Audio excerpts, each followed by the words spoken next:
Listo.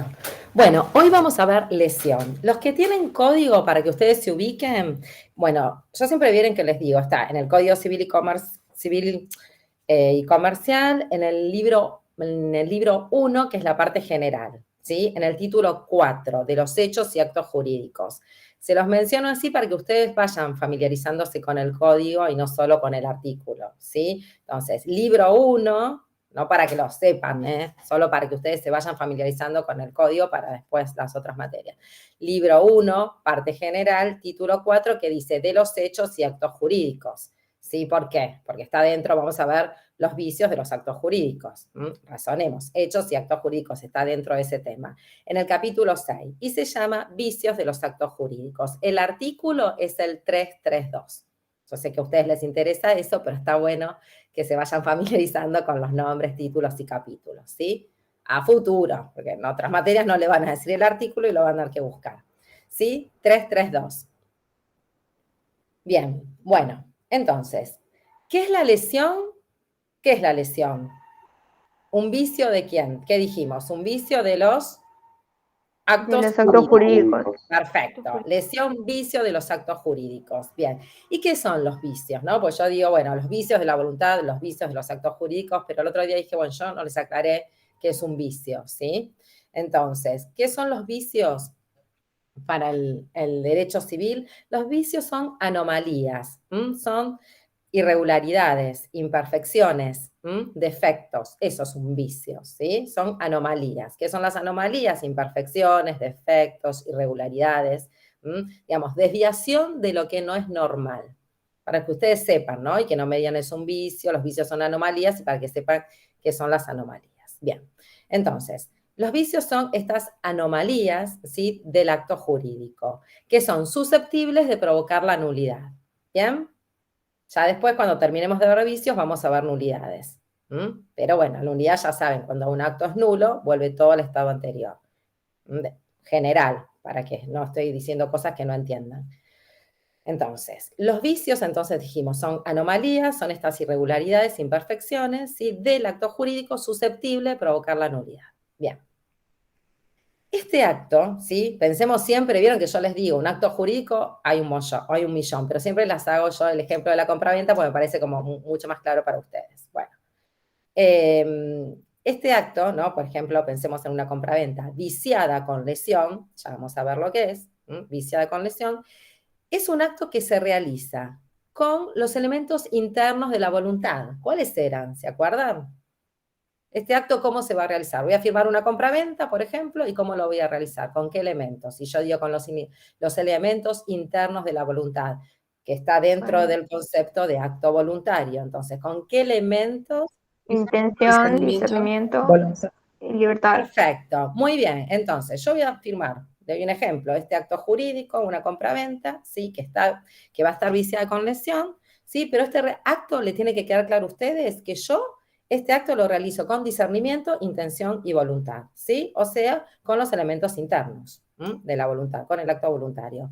Es decir, que todos los elementos internos de la voluntad se encuentran sanos. ¿Sí? Todos los elementos internos de la voluntad se encuentran sanos.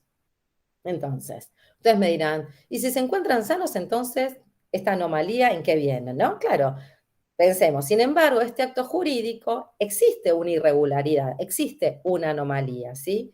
¿Por qué se va a producir? Y acá va un poco el concepto, que vamos a verlo después, pero como es largo, vamos a ir viéndolo parte por parte.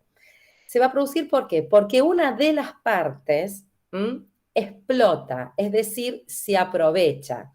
¿Sí? Una de las partes explota, se aprovecha, y se le estoy dando un poquito el concepto, ya lo vamos a ver después, no importa, pero es como que estoy ingresando a la parte de lesión. Una de las partes explota, aprovecha.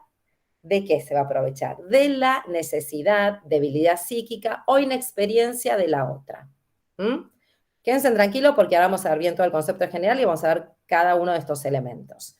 Pero para entender qué es la lesión, es cuando una de las partes explota o se aprovecha, ¿sí? De la necesidad, inexperiencia o debilidad psíquica de la otra, ¿sí?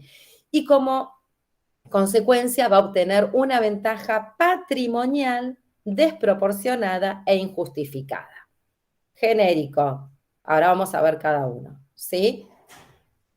Bien, entonces, esto es para que ustedes entiendan. ¿Por qué para que ustedes entiendan y digan, a ver, ¿por qué si está, es un acto voluntario? O sea, los elementos internos de la voluntad están sanos, ¿sí? Porque yo realicé este acto jurídico con discernimiento, con intención y con libertad, porque hay una anomalía, hay una irregularidad en este acto jurídico, ¿sí? Entonces, ¿por qué? Es por esto, parte del concepto. Una de las partes se va a aprovechar, va a explotar. ¿De qué? De la necesidad, inexperiencia o debilidad psíquica de la otra parte, ¿sí? Y así va a obtener una ventaja patrimonial desproporcionada e injustificada. ¿Bien?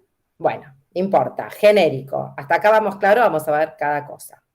Entonces, fíjense en artículo 332, la primera parte que recién se las dije que la vamos a ver. Dice, puede demandarse la nulidad, dice, o la modificación de los actos jurídicos, yo puedo decir que es nulo, o se pueden modificar los actos jurídicos, cuando una de las partes, esto es lo que recién les dije, explotando la necesidad, debilidad psíquica o inexperiencia de la otra, explota, se aprovecha, obtuviera por medio de ellos una ventaja patrimonial evidentemente desproporcionada y sin justificación. Ahí me quedo.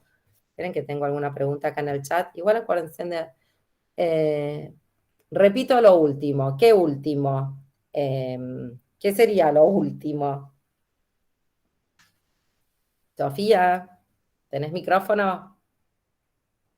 Bueno, lo último es esto, ¿sí? Que una de las partes explota, se aprovecha de la necesidad de la debilidad psíquica. Ah, ya está, listo, bueno, buenísimo.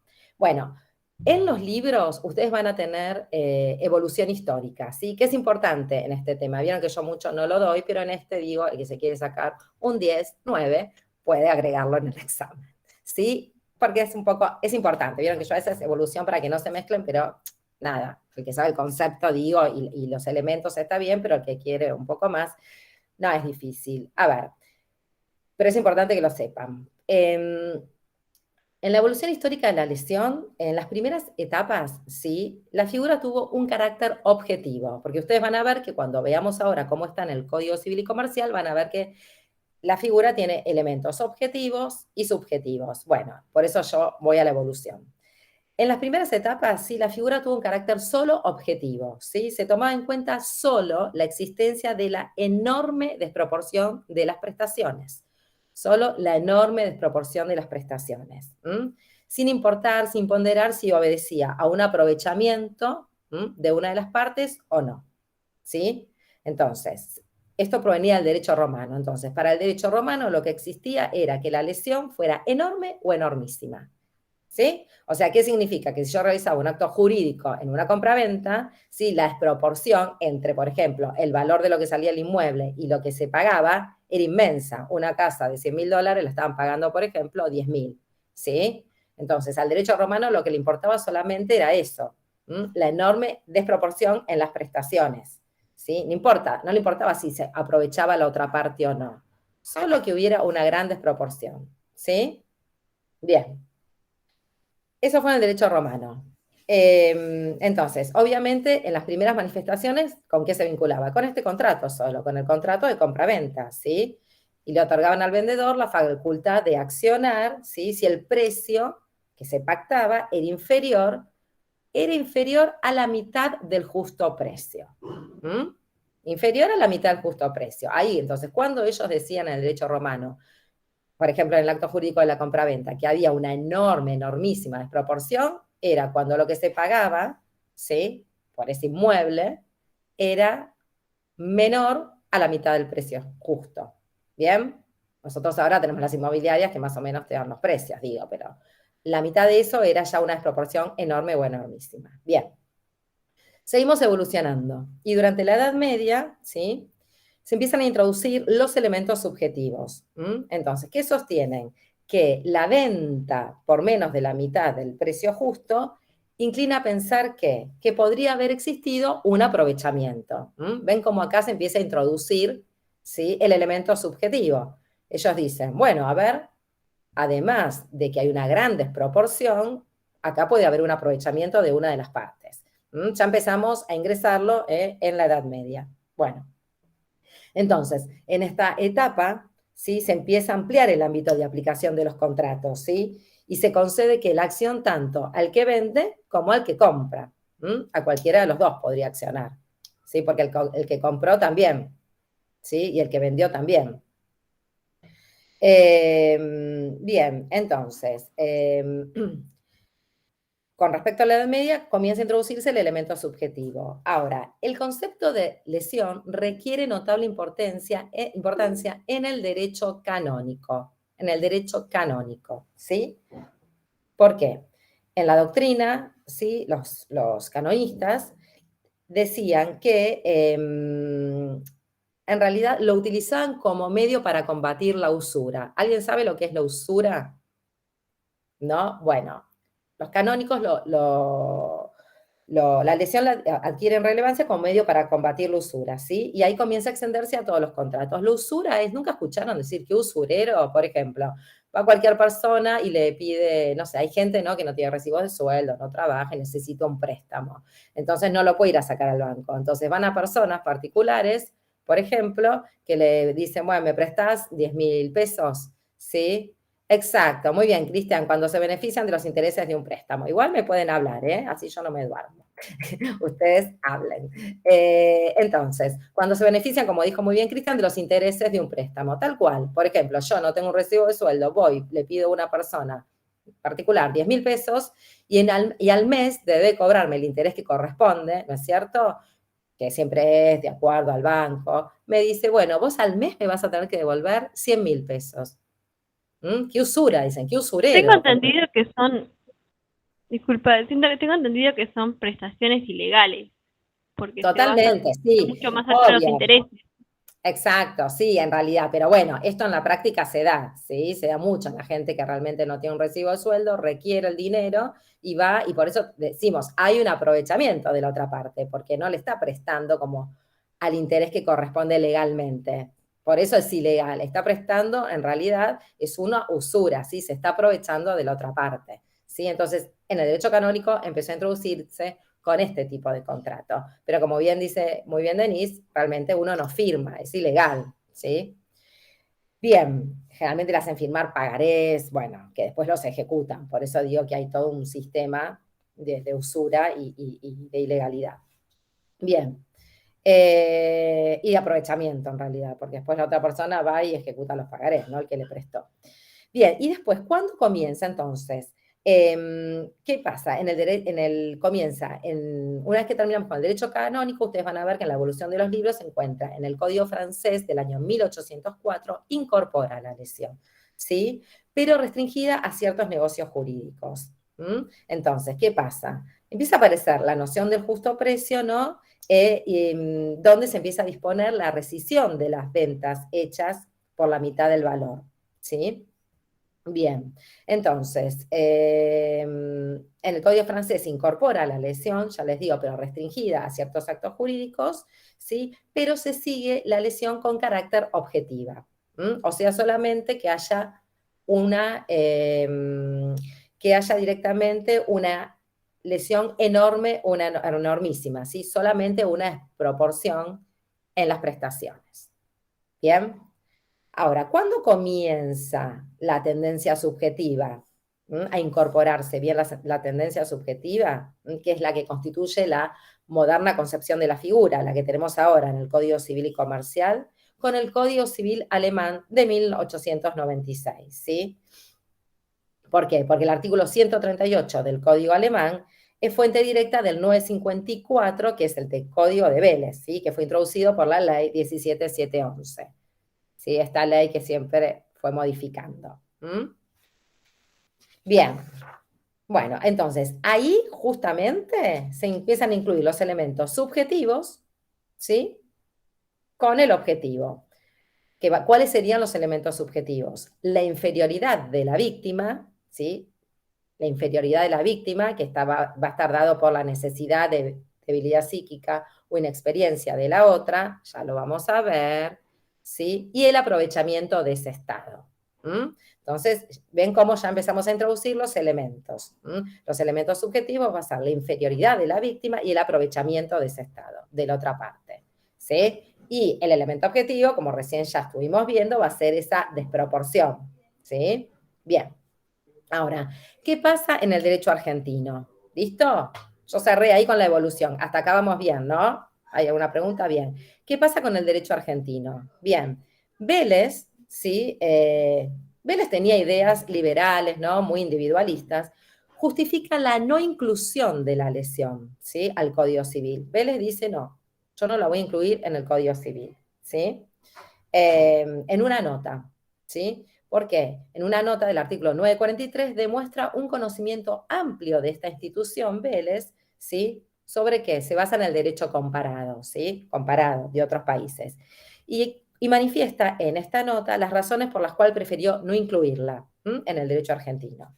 Entonces, Vélez había un claro rechazo con respecto a la lesión, ¿sí? Con respecto a la lesión, solamente estoy hablando de la lesión objetiva, con respecto a la lesión enorme o enormísima, ¿sí? O lesión objetiva, como quieren llamarla. ¿Qué sostiene? Él sostuvo, porque ya no está más, que en las legislaciones no había, en el derecho comparado, no había un principio uniforme, ¿sí? ¿Sí? Entonces, como no había un principio uniforme en las otras legislaciones del derecho comparado, para él relevaba una inconsistencia, ¿sí? Del instituto. Y entonces decía, y se los voy a leer tal cual, ¿no? ¿Para qué? Para que lo entiendan. Dice, finalmente dejaríamos de ser responsables, dice, de nuestras acciones si la ley nos permitiera enmendar nuestros errores o todas nuestras imprudencias. Fíjense, la rechaza. Fíjense, porque él lo que plantea es, esperen, se lo voy a terminar. El consentimiento libre, prestado sin dolo, error ni violencia, ¿sí? Porque acuérdense, ¿cuáles eran los vicios de la voluntad? El error, el dolo y la violencia. Entonces, Vélez dice, fíjense en cómo se une, por eso les digo que tienen que ir estudiando, que este consentimiento, ¿no? Que ustedes prestan siempre en un acto jurídico voluntario, ¿sí? Que es con intención, discernimiento y libertad, si estuviera viciado, ¿por quién? Por lo que vimos en la clase anterior, por el rol, por el error, el dolo o la violencia, ¿sí? No puede hacer irrevocable al contrato, ¿sí? O sea, lo que dice Vélez es que si vos quisiste vender la casa, por ejemplo, a 2 pesos, ¿sí? Y vos firmaste y hubo consentimiento y no hubo un engaño, ¿se acuerdan? Como hay en el dolo, por ejemplo, ¿sí? O no hubo, te pusieron un revólver, una violencia física, ¿sí? O no hubo un error, bien, entonces si vos firmaste un acto, para Vélez decía, no hay lesión, porque no está viciada la voluntad. Vos firmaste ese acto con intención, discernimiento y libertad. ¿Bien? Esa era la postura de Vélez. Para él, rechazo absoluto de la lesión. ¿Sí? Porque decía, no, bueno, hacete cargo, ¿entendés? Es irrevocable el contrato, vos no lo podés revocar, no podés declarar ese contrato nulo. ¿Bien? Porque si no es lo que dices, entonces todos vamos a declarar nuestro contrato nulo si no vamos a ser responsables de nuestras acciones. Para Vélez no podía existir el aprovechamiento. ¿Bien? Bueno, entonces, de manera que sostenía que no cabía demandar la nulidad, ¿no? De los contratos celebrados con vicio de lesión. Vélez. Pero ¿qué pasa? Esta idea se vuelve a plasmar en la nota del artículo 58, donde dice que la lesión, bueno, ratifica que no se puede admitir en los contratos. Estoy hablando del Código de Vélez. Decía, la lesión no se puede admitir en los contratos. Entonces, este repudio y este rechazo absoluto manifestado por Vélez, ¿sí? Y la ausencia de una norma que consagrara la lesión, como tenemos ahora, ¿sí? Fue la barrera que impidió durante años, ¿sí? Que la jurisprudencia, ¿qué pasaba? Pudiera rectificar los contratos en donde que surgiera una acentuada desproporción en las prestaciones, ¿sí? Asumidas por las partes. ¿Se entiende? La jurisprudencia no podía rectificar, modificar estos contratos, ¿sí? Porque no teníamos un artículo, una norma que consagrara esto de la lesión. Bien, pero ¿qué pasa? A partir de mediados del siglo XX, ¿sí? Algunos fallos empezaron a admitir la nulidad, ¿sí? De estos actos jurídicos. Porque la gente iba e iniciaba la acción, ¿sí? Pero obviamente no podían hacer nada. En cambio, a partir del siglo XX, algunos fallos comenzaron a admitir la nulidad de estos actos jurídicos por aplicación de qué artículo. ¿Saben de cuál? Del artículo 953 del Código de Vélez, que establecía que los objetos de los actos jurídicos, ¿se acuerdan el objeto? ¿Se acuerdan cuando vimos objeto? ¿sí? Conforme a la moral, a las buenas costumbres, ¿sí? Bueno, entonces, ¿en qué tomaban los jueces para aplicar la lesión y admitir la nulidad de estos contratos? Se basaban en el artículo 953, que era el objeto, donde decía que los actos jurídicos no podían ser hechos contrarios a la moral y a las buenas costumbres. ¿Se entiende? Fíjense en que el objeto del acto jurídico no puede ser contrario a la moral. Y, por ejemplo, en el caso de una usura que se está aprovechando, ¿sí? O yo me estoy aprovechando en saber que una casa vale 100.000 y en vez de a mitad de precio, digamos, estaría por debajo, pero menos de la mitad de precio hay un aprovechamiento, ¿sí? Entonces, ¿qué empezó a hacer a partir del siglo XX? Los jueces, ¿sí? Empezaron a admitir la nulidad de estos actos jurídicos, tomando el artículo 953, ¿sí? Que el objeto era contrario a la moral y a las buenas costumbres. ¿Bien?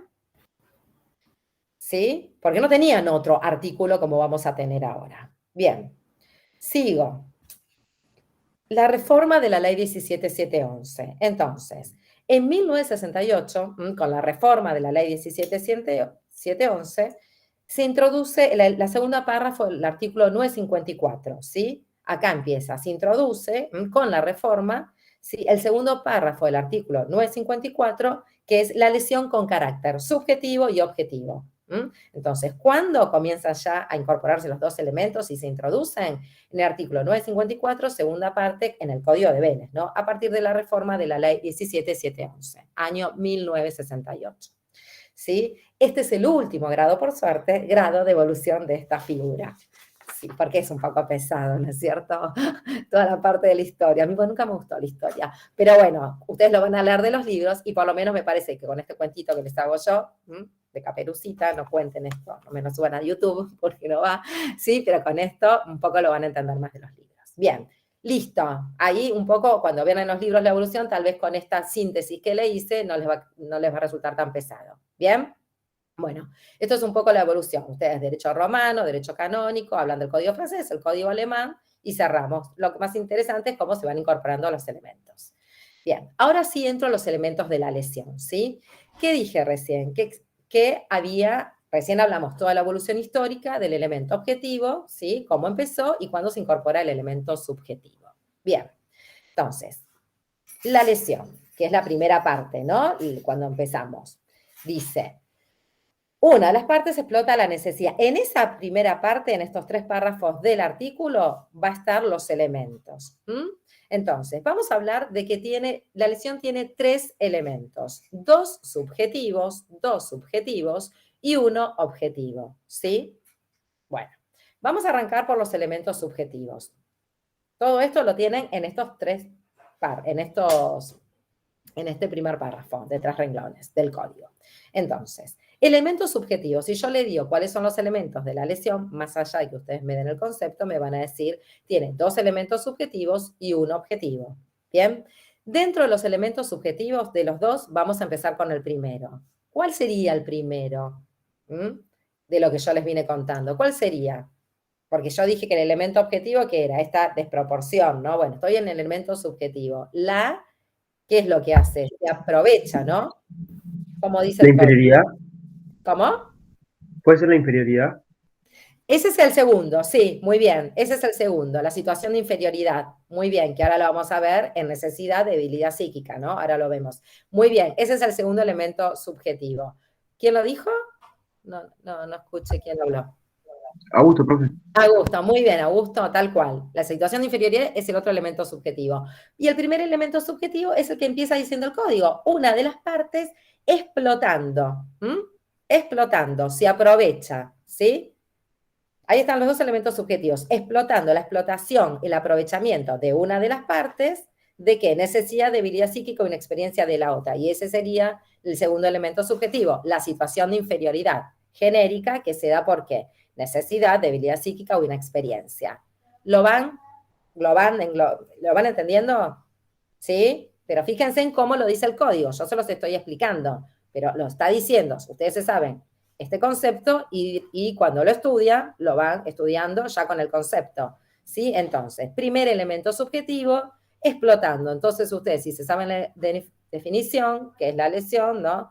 Una de las partes explota, bueno, entonces el primer elemento subjetivo es la explotación, el aprovechamiento.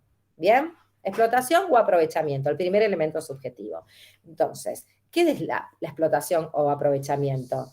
Se necesita de un sujeto que se aproveche de la situación de inferioridad del otro sujeto. Estamos necesitando que un sujeto se aproveche, explote. ¿De qué va a explotar? La situación de inferioridad del otro sujeto. Eso es, ¿sí? O sea, es necesario, esto es importante, que el explotador, ¿sí?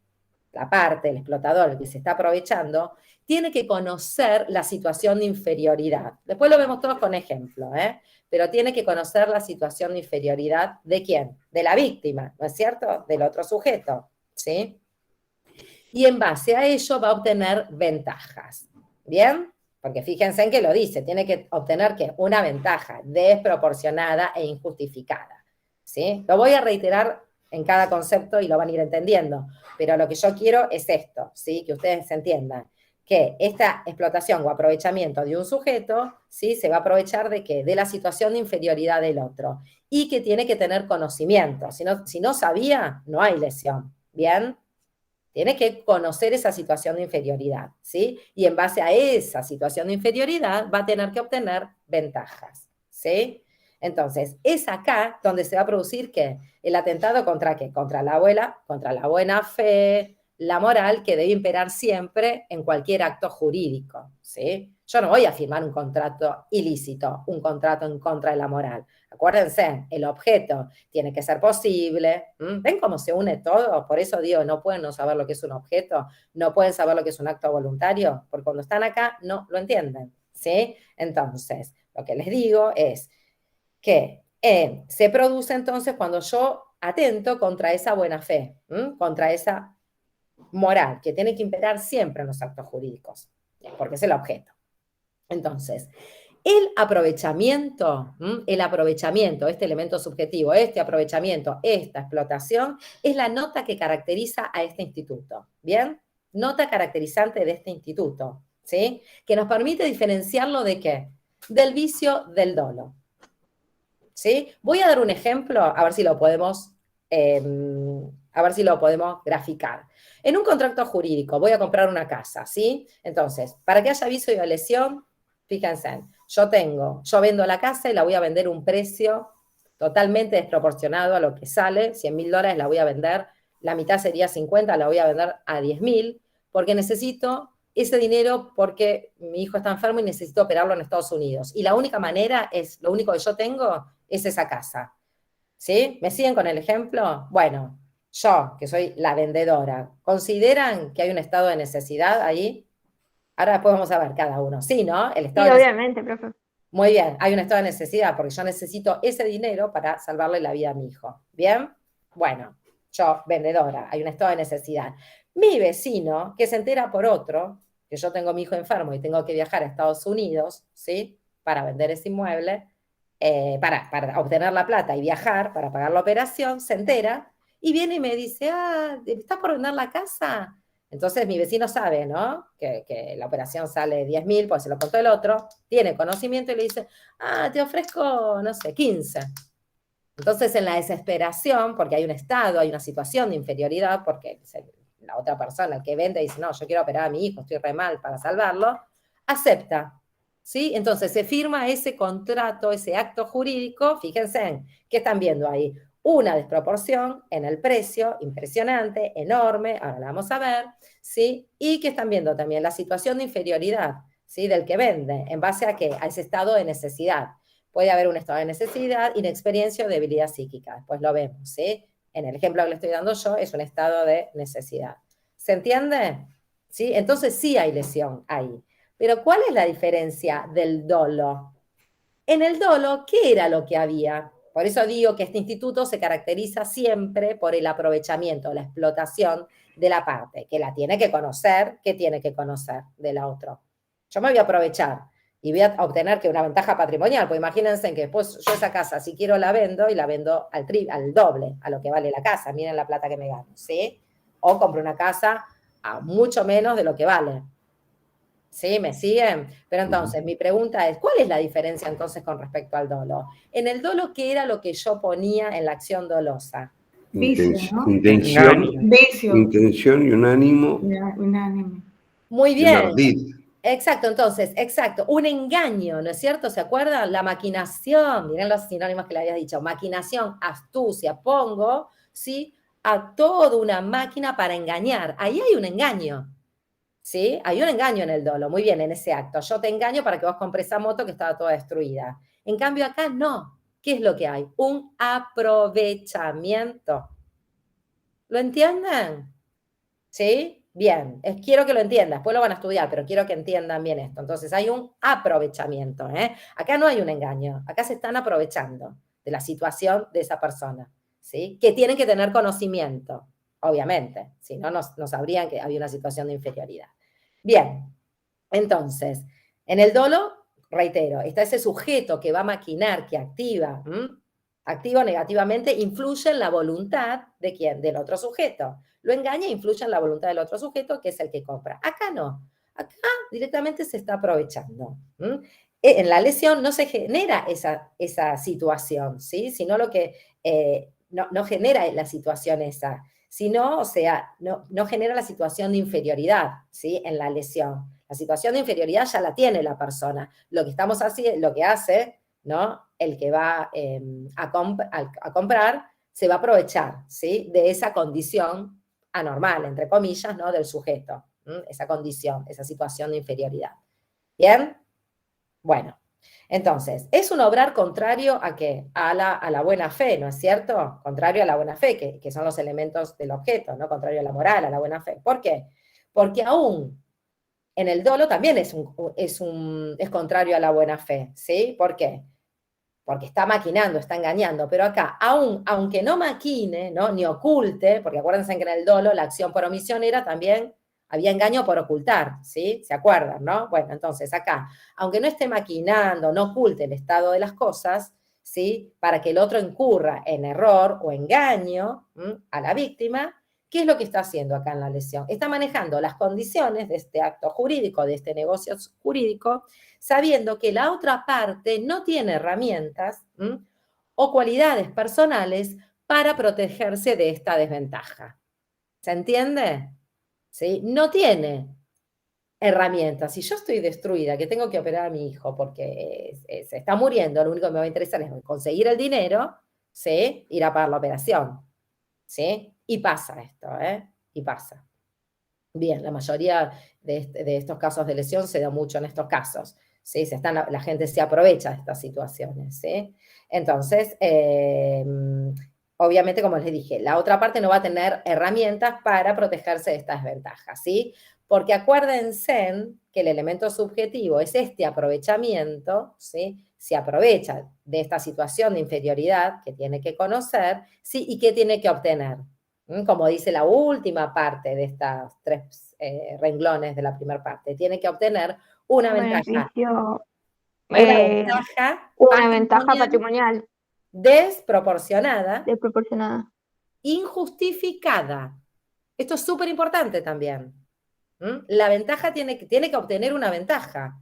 Desproporcionada, porque vos decís, ¿cómo? Mirá la ventaja que obtuviste. Una casa de 100.000 la compraste a 15.000, ¿sí? Desproporcionada y no la puede justificar. ¿Bien? Estos son todos los elementos que requerimos. Bien. Entonces, elemento subjetivo en la explotación o aprovechamiento. ¿Cuál es el segundo elemento subjetivo? El segundo elemento subjetivo. La debilidad. Bien, ¿qué está? El estado, yo digo siempre que es el otro. La necesidad. Muy bien. ¿Y cuál más?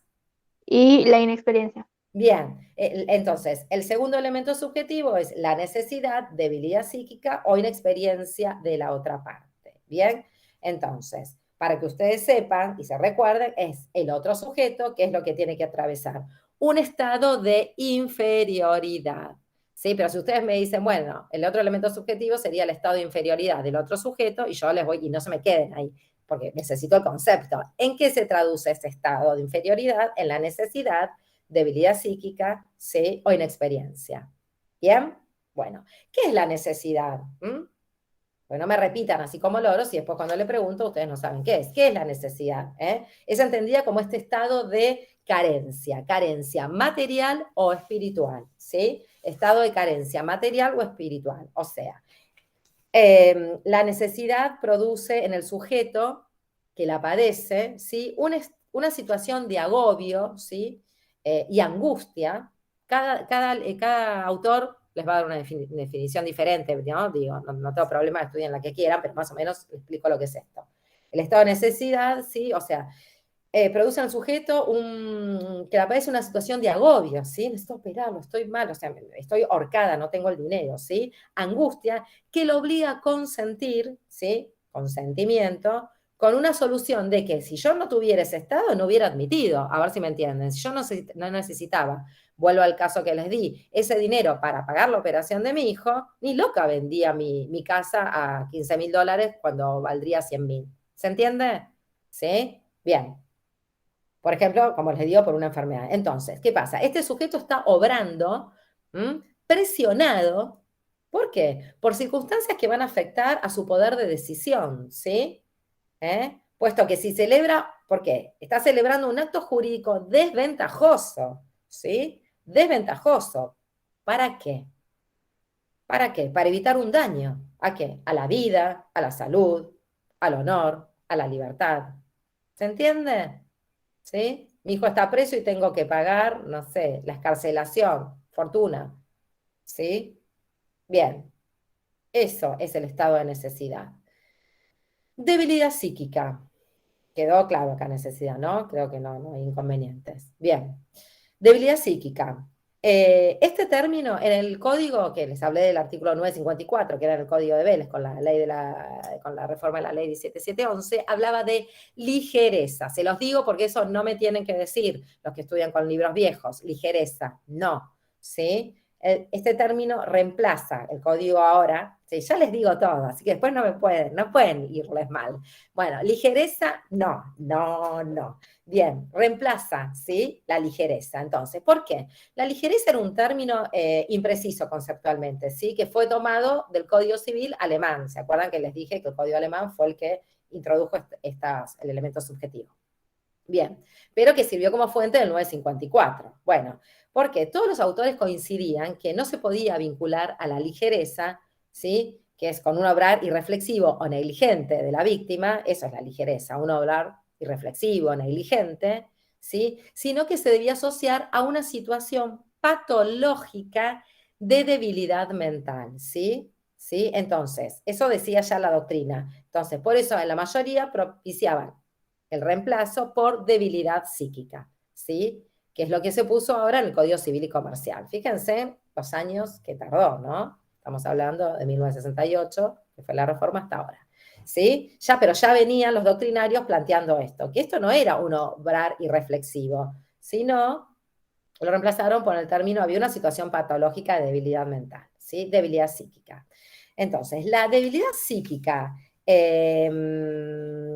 empleada, ¿no es cierto?, en el artículo 332, que es el del Código Civil, se vincula con un estado patológico en que se halla la víctima, ¿no?, la otra parte, la víctima de la lesión, que le impide tener una dimensión plena, ¿sí?, o cabal de las consecuencias del acto que realiza, ¿sí?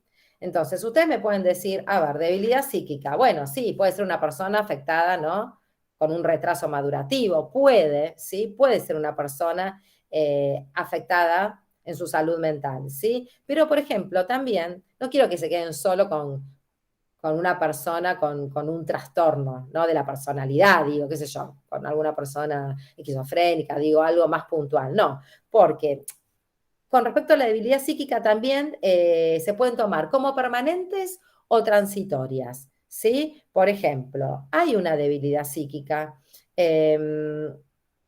por ejemplo, estoy pensando, si yo acepto, por ejemplo,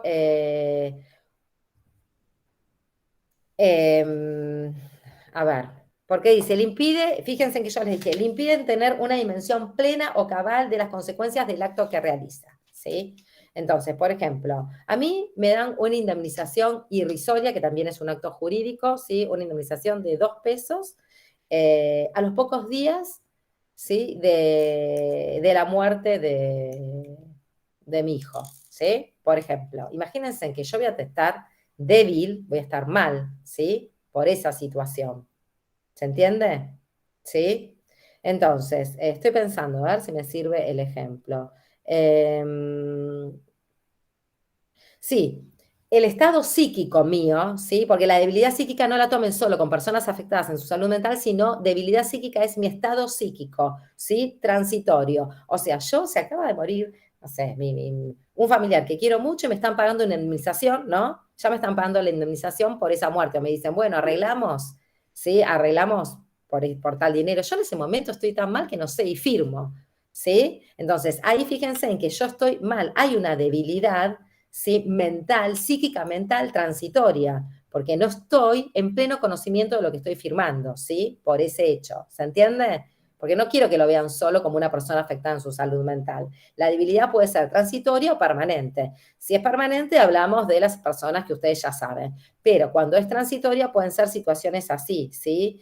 Por ejemplo, si un sujeto bajo los efectos de la droga en un determinado momento, ¿sí? Puede firmar, puede realizar, pero que, a ver, bajo los, bajo los efectos de la droga, ¿sí? Pero no es que tiene una determinación de la capacidad, nada, ¿eh? Solamente digo, está bajo los efectos de alguna droga y firma un acto jurídico, ¿sí? Hay una debilidad mental, ¿sí? Psíquica, transitoria, ¿se entiende? ¿Sí? Bueno, un poco es esto. Ahora les quería dar como algunos ejemplos, para que no lo tomen tanto como permanente, sino como transitorio. Y por último, vuelvo a decir, les tiene que impedir en ese acto tener una dimensión plena o cabal de la consecuencia del acto que está realizando, ¿sí? Si yo estoy bajo los efectos de la droga y realizo un acto jurídico, no sé ni lo que estoy firmando, ¿sí? ¿Entiende? Es transitoria. Bien. Y por último, la inexperiencia. Bueno, cuando ustedes dicen inexperiencia, sería ¿qué? ¿La falta de qué? ¿De qué la Expertise, inexperiencia? de ¿Eh? conocimiento, de expertise, de actividades Bien. similares repetidas en el tiempo. Exacto. Muy bien, Pastor. Claro. Ay, muchas gracias. Termino esto y corto la grabación. Gracias, María Emilia. Gracias. Para después lo vuelvo a poner. Termino con inexperiencia para que no les quede a ustedes cortado. Con el elemento subjetivo, ¿no? Es la falta, como dijo muy bien Pastor, de conocimientos, ¿sí? Que se adquieren ¿con qué? Con el uso y la práctica. Falta de conocimientos que se adquieren con el uso y la práctica. Entonces, se le asocia con el estado propio de las personas de escasa cultura, pero no hablemos de las personas que no, de escasa cultura, digo que, no sé, por ejemplo, una persona que no sabe leer y escribir. No estoy hablando de eso. O sea, hablo escasa cultura cuando obran con desconocimiento, ¿sí? De aspectos técnicos, ¿sí? O profesionales de los negocios, ¿sí? Y entonces por ello celebran actos desventajosos. ¿Se entiende? Que no hubieran consentido si hubieran tenido conocimiento sobre los mismos. Es decir, yo, por ejemplo, no sé, viene un plomero a casa, ¿sí? Y me dice que este trabajo, ¿sí? También piensen que el acto jurídico es todo, ¿no es cierto? Acuérdense en que cuando yo me subo al colectivo hay un contrato de transporte, por eso hay un acto jurídico. Entonces, por ejemplo, viene el plomero a casa porque, no sé, no me funciona, no sé, ¿qué puede ser? Bueno, no sé, el calefón, ¿sí? Y entonces viene el plomero a casa y capaz que, no sé, está mal prendido, pero yo tengo escasa cultura técnicamente en eso, ¿sí? Entonces y me dicen, y esto vale casi un calefón nuevo, ¿sí? Y yo le doy el dinero para que me lo arregle. Y en realidad capaz que no tenía, ¿sí? No le tenía que cambiar esa válvula. Lo único que me pasó a mí es que no encendía, ¿sí? Ahí están obrando, ¿no? En contrario a la buena fe. Pero yo para que vean que no es la inexperiencia de la escasa cultura, digo que no tiene que saber nada. No, estamos hablando de los aspectos técnicos o profesionales. ¿Bien? ¿Quedó claro? ¿Inexperiencia? Bueno, voy a detener la grabación. Bueno, entonces, hasta acá.